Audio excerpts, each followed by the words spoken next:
Hey guys, this is Hell Hades. This is a Dragonheir video. Today we're going to be joined by Never, who's part of HH Gaming, one of the best players in Dragonheir and a content creator by his own right. If you've not yet got involved, Dragonheir has had over 5 million downloads. You can download using my link. It is available on PC, on Steam, and the Epic Play Store. It's also available on Mac. Don't forget the Macs. And it's going to be available on iOS and Android. So literally any device you can get involved. What's very cool as well is you can link your account in a number of ways, which means you'll be able to log into the same account through a number of different devices, whether it's Mac or PC or a mobile device. So very cool kind of like cross-platform play available on Dragonheir. It's also ranked #1 in downloads in 13 different regions. It's absolutely killing it in this genre. So Dragonheir, it's an open world, fantasy-themed RPG game. It does have some RPG mechanics, like tabletop mechanics like you would see in D&D. So I've just seen this exciting news actually on the Facebook page of Dragonheir. One of the most famous D&D rangers out there, Drist Duerden, is coming to Dragonheir very soon. So before we get into the video, let's just check out some of the summons that are available in today's or this weekend's summoning enhanced rates. It's quite a cool system in here where you've got the hero's blessing. You throw the hero in that you most want. And then basically, if you don't pick it up for your legendary, you get like increased chances the next time around, which is quite a nice one. Also, let's just have a quick look at the rates as well in the game. So we've got 3% chance of a legendary, 17% chance of an epic during this banner. So which are the good legendaries here? I guess there's 3 I'm going to call out on this weekend's summoning event. First one I'm going to call out is Aganda, who is arguably the best tank in the game. A captain here. Yeah, just basically going to be someone that you definitely would want on your squads if you can pick him up. We've then got Zephy here, and definitely someone who's going to be very good for like Vortex. And then we've got Oster, who's one of the best AoE damage dealers in the game as well. So yeah, lots up for grabs this weekend. Okay, so for today's video, I want to welcome Never from HH Gaming to the channel.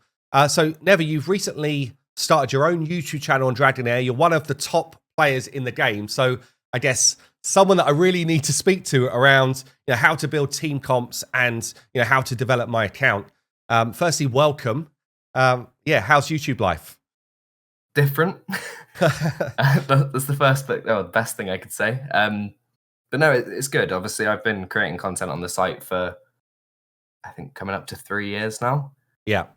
But that's obviously been written content, and it is a big difference changing to videos. Obviously, recording myself is a weird feeling. Yes. But you've assured me that gets better over time. It does get better over time. So yeah. You said there you've been creating content on the website, mainly for Raid Shadow Legends in the past, but more recently you've been hard grinding Dragonheir.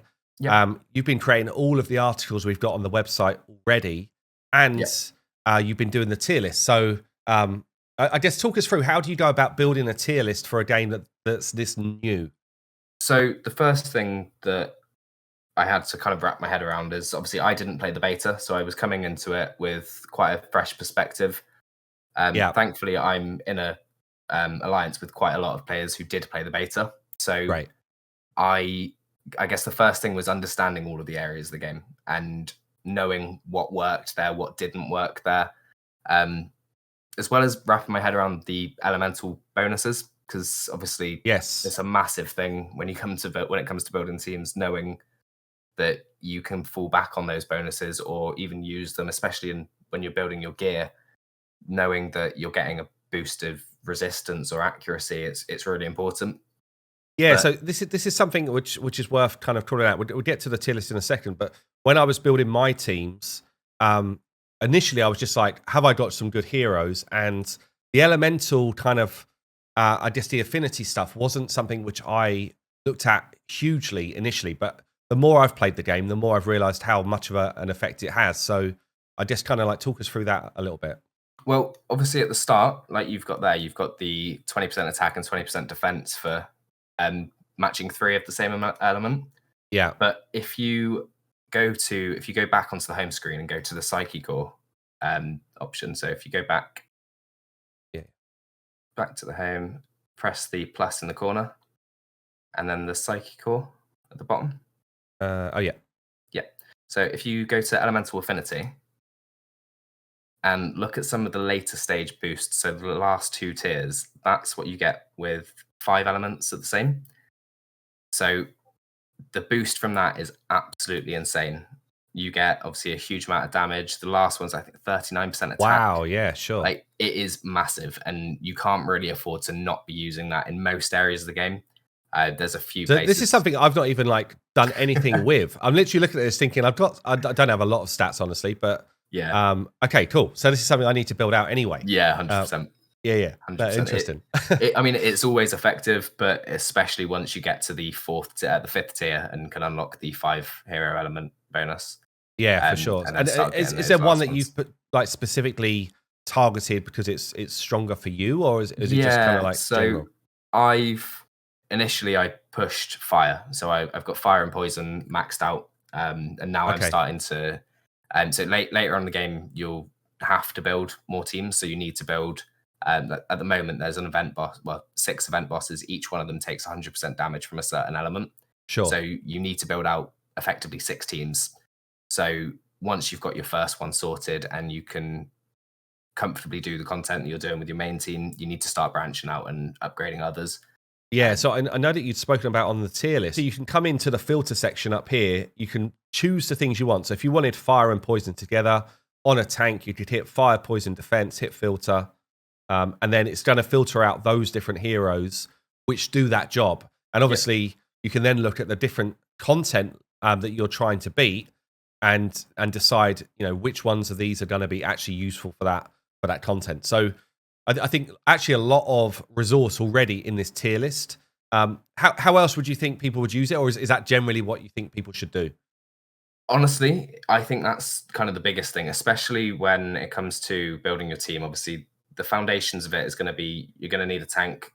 More often than not, you're going to need a healer. So if you can filter it by the elements that you want, add tank and or defense and support. That way you can pick your kind of the core of your team before you start adding in damage.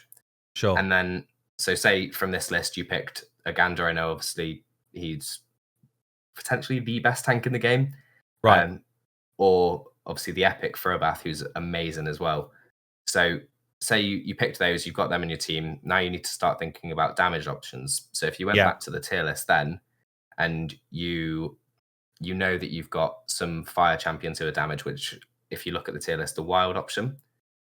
Wild, yeah. Yeah, okay. So they're all the fire damage dealers. If you filter by that, and say you're doing Temporal Vortex, and that's what the team you're building for at the moment. So if you filter, if you click on that, it'll actually sort it by their best rating there. Nice. Okay. I kind of wish we had an extra tier here. So Flora she's rated 5, but she should be a 10, really. Oh, really? Right. Yeah, okay. Why is she so good? What's so good about her? So her passive skill, she's what's called an exclusive legendary. So she's got her own artifact separate from all the others, which massively boosts her. But her passive skill, every time another wild ally uses a wild skill, a little dragon that she's got with her unleashes another attack.